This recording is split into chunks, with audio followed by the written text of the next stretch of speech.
The floorboards creaked with an old kind of sorrow. Daniel knelt there, knees bruising against the wood, arms trembling as he reached for what was left of his world. Blood warm, thick, and terrifyingly real spread beneath Leo's tiny body, like ink from a shattered well. His eyes, once bursting with wonder, stared forward, unblinking. The life behind them had fled, silent and unannounced. Eva had collapsed, screaming a sound that cracked the bones of the house. Her cries weren't human. They were the wails of a mother whose child had been stolen, not by time, not by sickness, but by men in uniform, HOA uniforms. "You're doing all this for the boy, right?" Officer Ross had said, a heartbeat before pulling the trigger, voice laced with manufactured sympathy.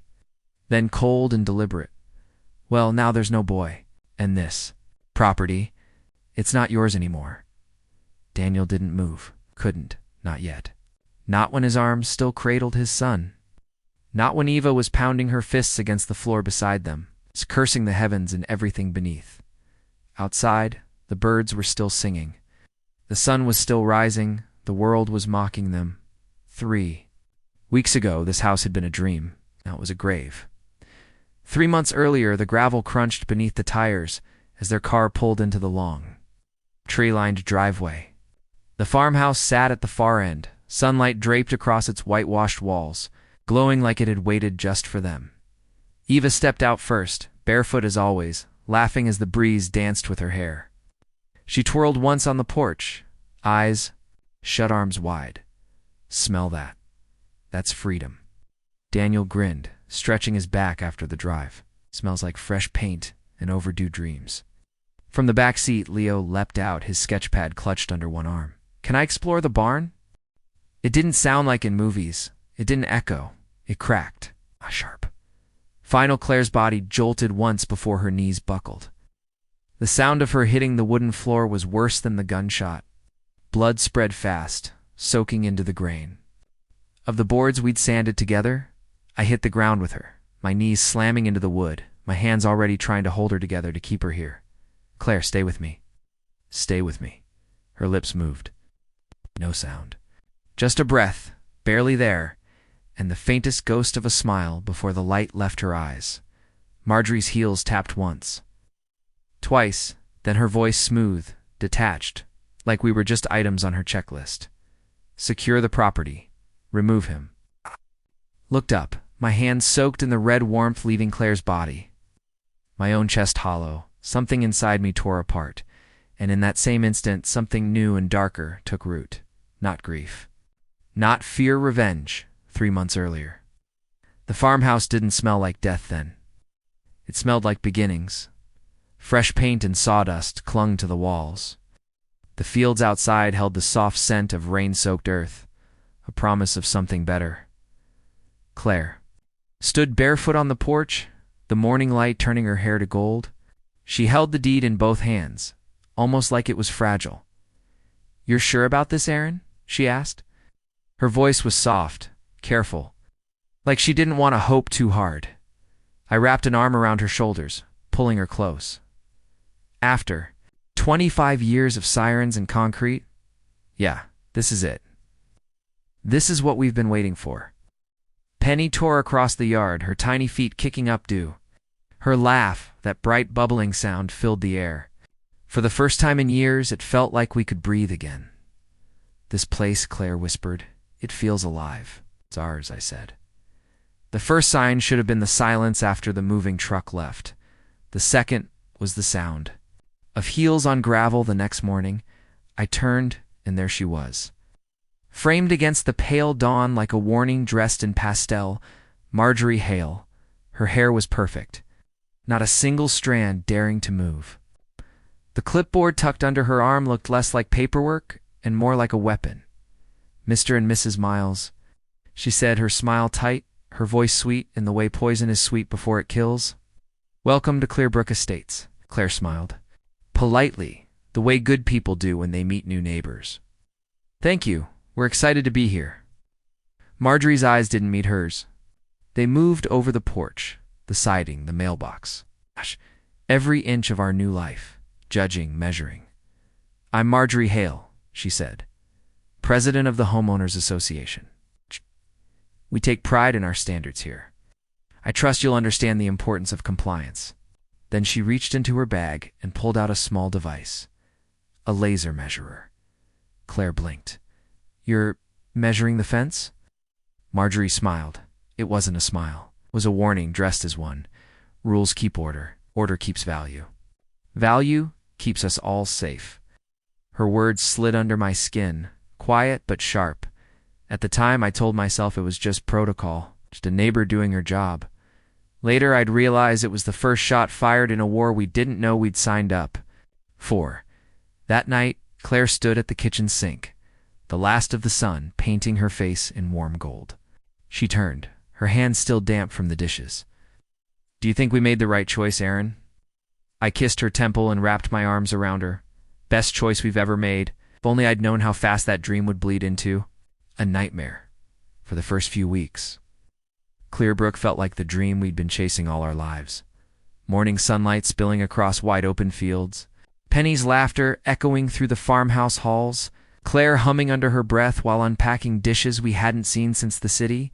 It was quiet, not the heavy, suffocating quiet of isolation, but the gentle quiet of a place finally letting you breathe. Every evening, we'd sit on the porch and watch the sky burn orange. Claire leaning against me with her tea, Penny curled up with a blanket. For a while, I let myself believe this would last. The first note showed up on the 5th day, a single yellow slip folded neatly in our mailbox. "Fence paint does not meet Clearbrook HOA standards. Compliance required within 10 days. I read it twice before laughing. "You've got to be kidding me." Claire took it from my hand, squinting at the neat, sharp handwriting. "It's a fence. Any ways can you paint a fence?" "Apparently, not this one," I muttered, crumpling the slip and tossing it on the counter. We shrugged it off. Quirk. A harmless first brush with small-town rules. The second notice arrived 3 days later. This one wasn't folded. It was taped to the barn door. "Unauthorized structure on property. HOA review pending." Claire stared at it, her lips pressing into a thin line. "The barn's been here for 50 years. Guess it didn't get their permission slip signed?" I said, trying to keep it light. Claire didn't laugh this time. That evening, we sat in the kitchen long after Penny went to bed. The yellow slip sat between us like some unwanted guest. Claire sipped her tea, her voice low. "She's testing us." I didn't ask who she was. We both knew. "She'll get bored," I said. Claire met my eyes. "Oh, people like her." Don't get bored. They get brave. A week later, the mandatory inspection notice arrived. "Your property has been selected for a scheduled compliance review. Failure to comply will result in escalation." The words sat heavy on the page. Escalation. Claire set the paper down slowly, her voice flat. She makes it sound like a war. I forced a smile I didn't feel. It's just an inspection. Deep down, a knot began to form. It was a Tuesday. Warm, still morning. Claire was in the workshop, Penny chasing the barn cat in the yard. I was stacking feed orders when the sound of engines crawled up the gravel drive. Not one. Not two. 6 black SUVs. Windows tinted so dark they swallowed the sun. Claire stepped out of the workshop just as the first door opened.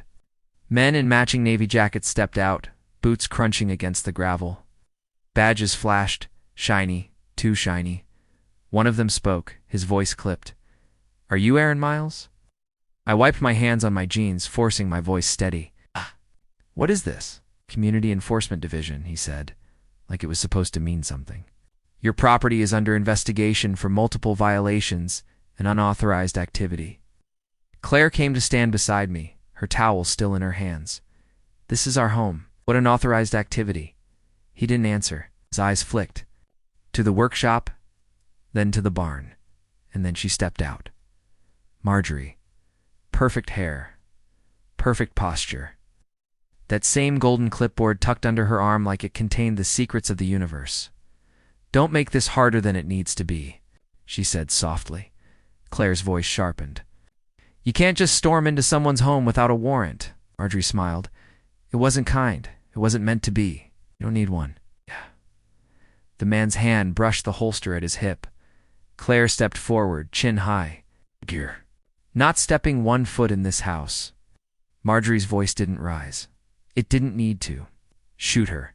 The words hung in the air like poison gas. Shoot her. For a moment, even the wind outside seemed to die. Claire didn't move. Our eyes locked on mine, calm in a way that terrified me. The man holding the gun hesitated. His jaw tightened. His finger twitched against the trigger guard. Marjorie's voice sliced through the silence. Do it now. I stepped forward instinctively. You fire that gun, and Yule Claire's hand brushed mine, soft and fleeting.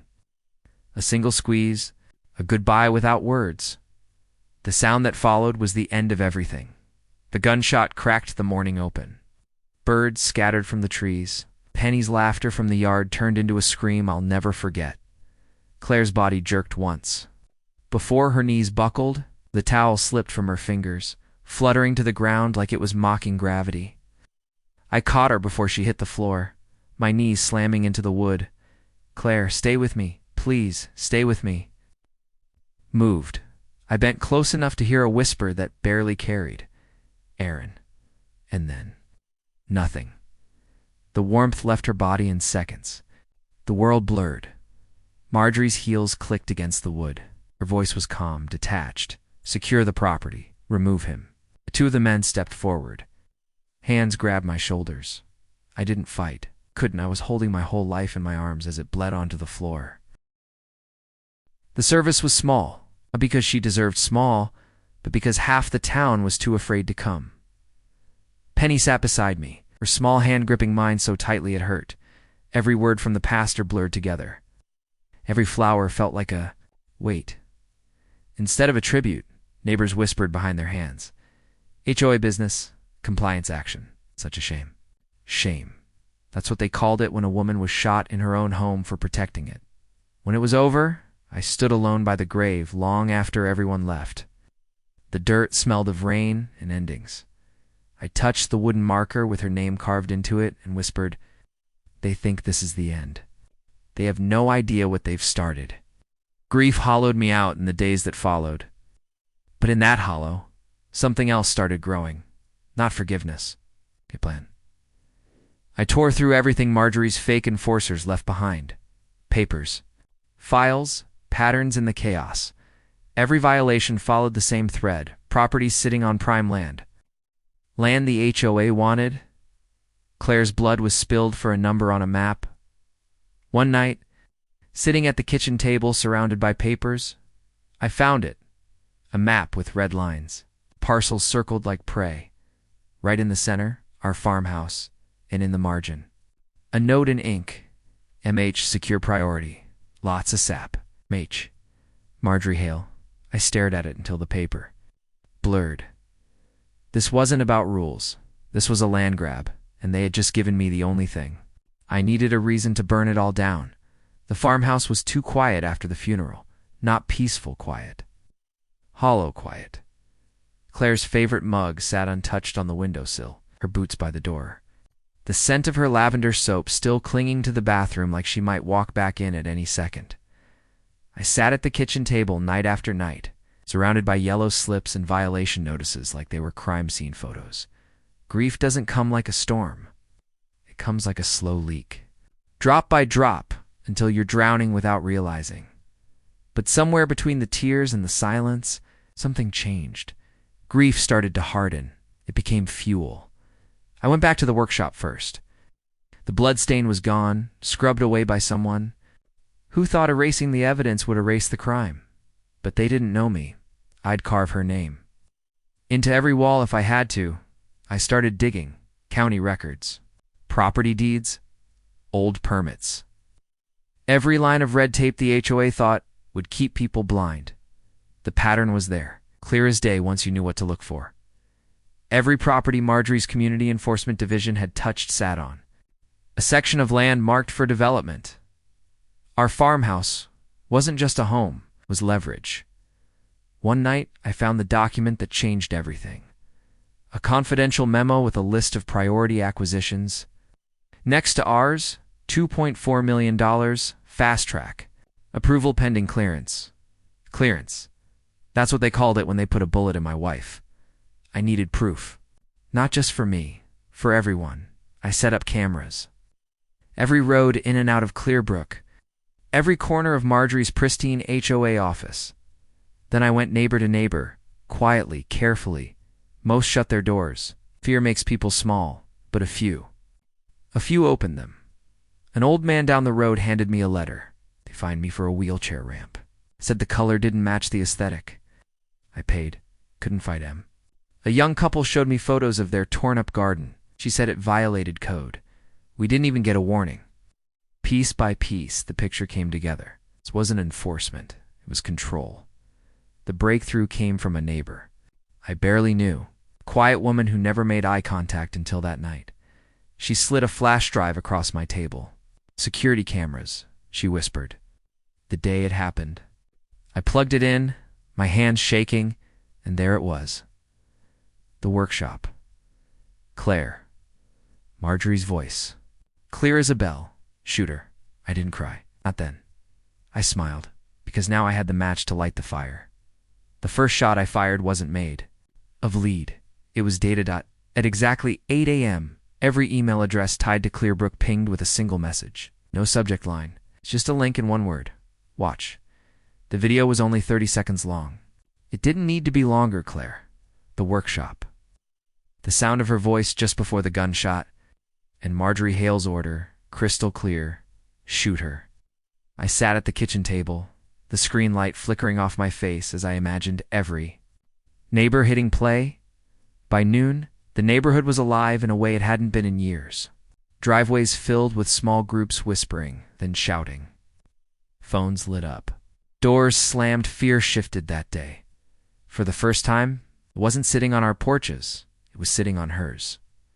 That night, I didn't sleep. I printed copies of the deeds, the confidential memo. The map with her initials circled like a signature of guilt. By dawn, every doorstep in Clearbrook had an envelope waiting. Inside, proof that the HOA wasn't protecting property value. It was carving up land for private sale by morning. The quiet suburban streets felt like a fuse had been lit. This wasn't my fight anymore. It was everyone's. On the third day, I walked into the HOA headquarters, not alone. The message spread. Parents began speaking out. Veterans stood on porches with signs. A local journalist picked up the story. Regina fought back hard. Fines tripled. Power was cut off from dissenters. One night, Jada's car was keyed with the word traitor. Daniel stayed calm. He'd seen worse. Then the turning point came. A recording. Regina, on a private call, saying, "They don't matter. They'll comply, or they'll leave." It worked in Clearbrook, didn't it? How released? It online? It went viral. The next town meeting exploded. Regina showed up with private guards. Residents showed up with anger. And Daniel showed up with a court injunction. "You're suspended pending investigation," the officer said. Regina's voice cracked for the first time. "You're destroying the foundation of order." Daniel's answer was simple. "No, we're rebuilding it with justice." 2 weeks later, Meadow Peen's HOA board was dissolved. Caretaker council took over, and for the first time, residents met for community dinners, not violations. Eva stood in the crowd as kids ran barefoot through the grass. "Leo would have loved this," she whispered. Daniel nodded. "He's here. Every time someone chooses." Courage, they didn't stop. The network grew. Every time an HOA crossed the line, Daniel's team arrived. Sometimes quietly, sometimes with flashlights and lawyers. And every time, they remembered Leo. But then came the letter. Typed, unsigned. "You've made enough enemies. Stop now, or your wife is next." Daniel stared at it, rage flooding back like fire in his chest. He handed the letter to Eva. "They want us afraid." Eva looked up, steady and calm. "Then let's remind them what fear really looks like." Clearbrook hadn't healed. The cracks in its foundation weren't just physical. They were emotional, political, spiritual. Marjorie Hale must have been locked away. The system she built still pulsed beneath the surface. Like rot under polished wood, Daniel drove past the town sign with a grim face. Eva beside him, fingers clenched around the armrest. Jada followed. In a separate vehicle, Hal's equipment rattling in the back seat. A month had passed since the Meadowpeen showdown, and now the war had come home. They weren't sure what brought them back at first. Maybe it was the letter. Maybe it was instinct. But the moment Eva found the second note taped under their mailbox, "We warned you" in bold red marker, they knew this wasn't over that evening. Daniel met with Sheriff Moore in secret. "I thought this town was finally getting clean," Moore said, staring out the diner window. "It was, until someone picked up Marjorie's torch." Moore slid over a folder. Inside were arrest logs, call transcripts, and surveillance images. HOA officers, new uniforms, same tactics, but there was a new face among them, Harold Kinley. Former deputy. Now, HOA Director of Enforcement. "He's building something," Moore muttered. "Something big." That night, Daniel stood outside the ruins of the old HOA building. It had burned months ago, an accident never fully investigated. Now it was a skeleton of cinder block and ash. But someone had been here. Fresh footprints, cigarette butts. A drone battery. "They're watching again," Jada said from behind him. And not just here. Hal joined them with a tablet displaying dozens of HOA zones across the state. "It's not just Clearbrook," he said. "Kinley's pulling people from every old regime. He's forming a super association. They're calling it the Unified Order." Daniel's jaw tightened. "And they're targeting families like ours." "They want to finish what Marjorie started," Eva added. "Control by fear." Hayes' house was no longer a home. Bulletproof windows, panic room, security system on a private grid. Leo's room remained untouched, his drawings still taped to the walls. But one morning, Eva noticed something chilling. A drawing had been moved, slightly crooked. "No one's been in there," she said, eyes wide. Daniel checked the camera feed. It had been a race between 2 o'clock and 2:06 a.m. They were inside that night. They didn't sleep. A few days later, Kinley made his move. It started with drones flying over their land. Then black SUVs parked just beyond the tree. Line Eva found a tracking device under her car. Adahada's apartment was broken into. Nothing stolen, just rearranged. Daniel gathered his team. "It's time to go public," he said. They streamed a live broadcast from Leo's room. Daniel, seated beside his son's desk, held up the latest letter. "They said I'd lose my wife next. That this ends when we submit. But I want every family watching to hear this. We are not submitting. We are not afraid. We are not alone." Within an hour, the video had 600,000 views. Journalists flooded the town. Activists arrived with tents. Veterans offered protection. Families shared their own HOA horror stories. Kinley called it domestic interference. Daniel called it community. But then the bomb threat came in. The bomb threat wasn't just a scare, it was a declaration. Local police cordoned off Clearbrook Center while bomb squads swept the community park where Daniel had planned to hold the Free Voices rally.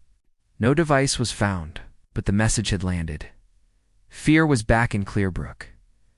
But Daniel wasn't backing down. He stood on the back of a pickup truck that evening, surrounded by neighbors and camera lights.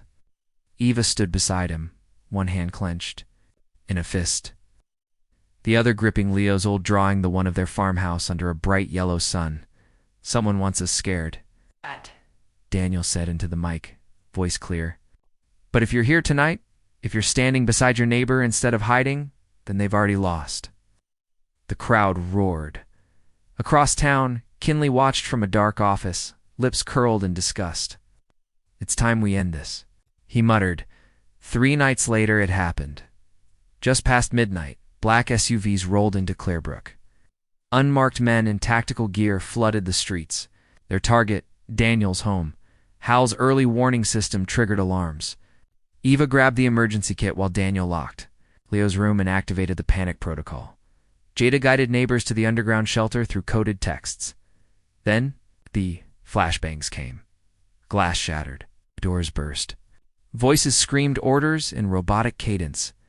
Daniel fought through the smoke, leading Eva down a trapdoor hidden behind the pantry.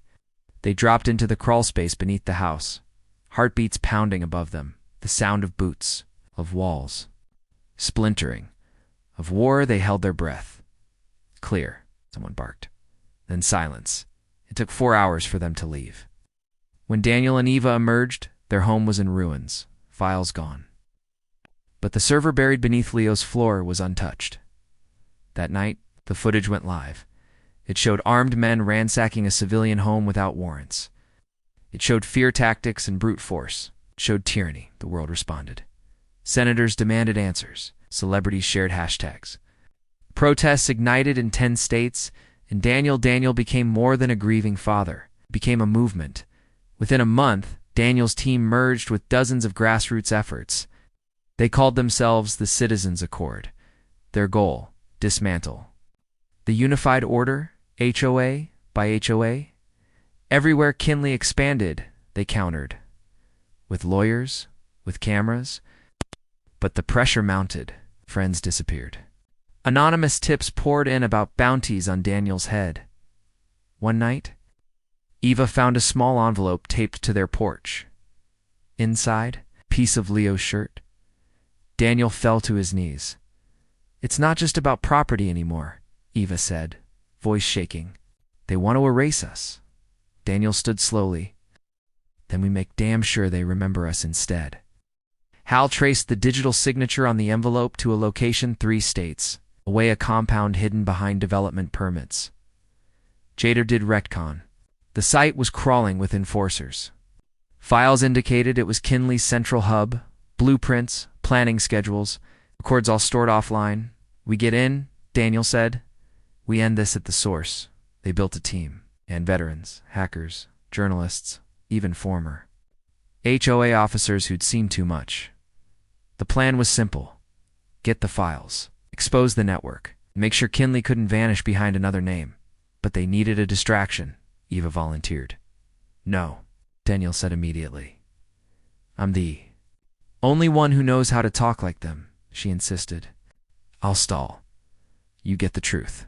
That night, as Eva sat across from Kinley, pretending to negotiate, Daniel slipped inside the compound, room by room. He downloaded everything: emails, signed memos, footage of illegal raids, proof of bribery, and then he found the folder labeled Hayes. Inside was a surveillance log. Every movement, every conversation. Photos of Leo. Daniel's hands trembled. He took it all. They escaped by inches. Kinley realized too late. By dawn, the files were uploaded. News outlets ran the story under the banner, "Clearbrook Exposed, Inside the HOA Conspiracy." Arrests began within days. Kinley vanished, but the seed was planted. All over the country, people demanded transparency, accountability, reform, and in the center of it all, the Hayes family stood tall. Daniel, Eva, and the memory of Leo, the son, rose over Clearbrook with a new kind of stillness. For the first time in years, there were no HOA trucks patrolling the cul-de-sacs, no uniformed officers measuring mailboxes or snapping photos of lawn lengths.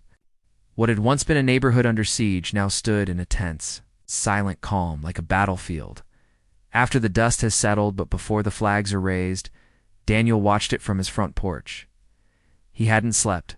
The hard drive he'd stolen from Kinley's compound still sat on the table beside him, its contents spreading like wildfire across every screen in America. It wasn't just HOA violations and property records. It was personal files, surveillance, audio clips of Kinley mocking grieving parents, proving armed raids, and orchestrating a digital smear campaign against whistleblowers. One clip was just a few seconds long, but those seconds had shattered the illusion of legitimacy forever.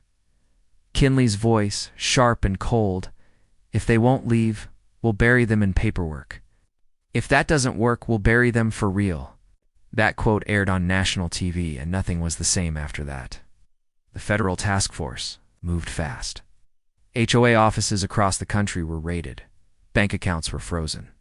Kinley's top lieutenants, some in real estate, some in government, were arrested or subpoenaed. But Kinley himself remained. Messine Daniel wasn't surprised. Men like him don't wait for the storm. They become it.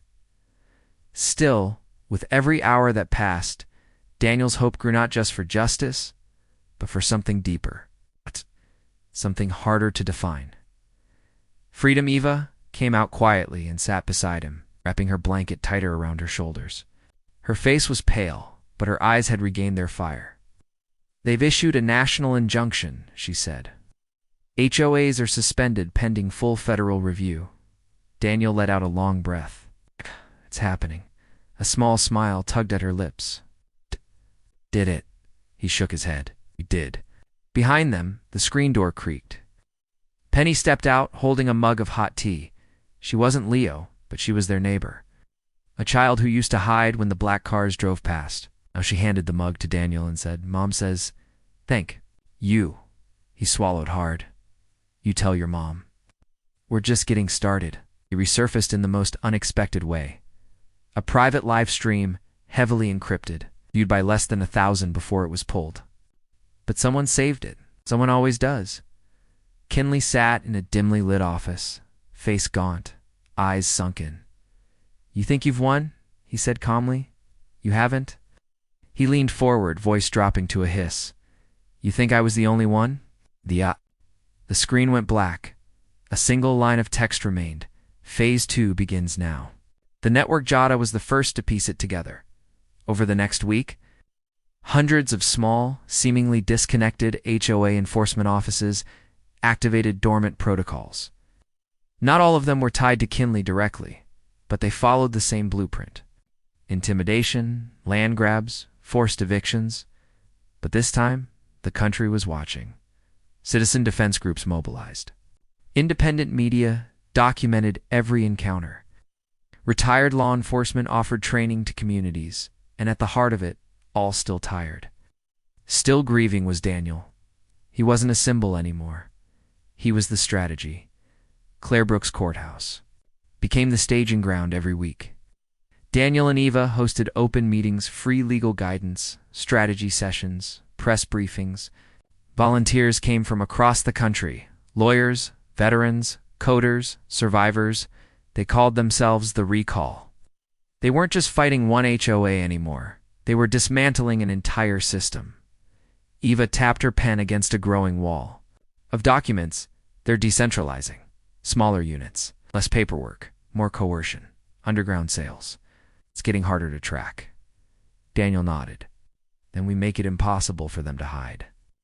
It happened again. Different state. Same method. Family of 4. Minor violations. Fines escalated into threats. Then came the raid. This time, a mother was shot. Her teenage daughter filmed the whole thing, the footage bloody, brutal, unapologetic one. Viral before sunrise. Daniel watched it in silence. Then he stood up, grabbed his jacket, and made one. "Phone call. Put me on the first flight." Eva didn't ask questions. She just said, "Be careful." By spring, Kinley was found in Panama. Living under a false name, he was extradited in chains. The courtroom was overflowing. The day his trial began. Survivors, activists, former HOA officers turned whistleblowers. Eva sat in the front row, Leo's drawing in her lap. Kinley never showed remorse, never blinked when they played the tapes, never flinched when victims recounted their stories. But when Daniel took the stand, something shifted. He didn't speak like a victim. He spoke like a father. He told the jury about Leo, about the drawings, about the dream they chased. Then he said, "My son died because a man decided his property line was more important than human life." He turned to Kinley, "And you made that man powerful, guilty. On all counts, racketeering, conspiracy, unlawful surveillance, manslaughter, he was sentenced to life." Not a single person applauded. They just wept. Eva reached for Daniel's hand. "He didn't win," she whispered. Daniel nodded. "Leo's free." Now, Clearbrook rebuilt slowly. Not just homes, but trust. Laughter returned. Doors stayed open. Neighbors became family again. Daniel never ran for office, never cashed in on the fame. But he kept working. He wrote a book. It was taught in universities within a year. On the anniversary of Leo's death, a statue was placed in the town square. A boy holding a paintbrush, smiling toward the sun. 1 year later, a letter arrived. No return. Addressed just a single sentence. He wasn't just your son. He was all of ours. Daniel read it 5 times before showing Eva. They didn't cry this time. They just stood in the sunlight, hand in hand, and let the wind carry Leo's name through the trees. The sun dipped lower behind the trees, casting long shadows across the freshly cut grass of Clearbrook Central Park. Children now played freely where patrols once stalked. The sidewalks, once measured in inches, now overflowed with chalk drawings, suns, hearts, and names. One stood out. Leo, drawn in blue, surrounded by flowers. Daniel knelt beside it, tracing the lines with his fingers. Not to fix it, but to remember. Eva stood beside the statue, watching a young mother lift her child up to touch the bronze paintbrush held in Leo's sculpted hand. The child smiled. "This is Leo?" the boy asked. Eva nodded, her voice steady. "He helped make this place safe." The mother placed a single sunflower at the statue's base. "Then he's our hero." Daniel joined them, his voice soft. "He wasn't just a hero. He was hope. We carry him with us everywhere." Months later, Daniel walked through a university hallway, carrying nothing but a flash drive and a worn copy of his book. A professor greeted him. "They're ready." Inside the auditorium, hundreds of students waited. Future lawyers, city planners, community leaders, all holding copies of The Quiet War. Daniel didn't use a script. He simply said, "Once, a man told me that control is more important than compassion, that rules matter more than people." He was wrong. We proved it. He ended with Leo's words written on a painting that still hung in their living room one day. "I'll paint a world where no one gets hurt for being kind." Silence followed. Then a standing ovation. Final scene back in Clearbrook. Daniel stood once more at Leo's grave, now surrounded by wildflowers and handmade stones, painted by strangers from across the country. Each stone bore a name, a memory, a word. Free, safe. Home. Daniel placed one last stone beside the others. On it, never forgotten. He looked up at the wind stirring the trees. "Sleep easy, kiddo," he whispered. "We finished what you started." He turned to leave, Eva waiting by the path. Behind them, the breeze carried laughter, and somewhere in it, a child's voice whispered back, "I know."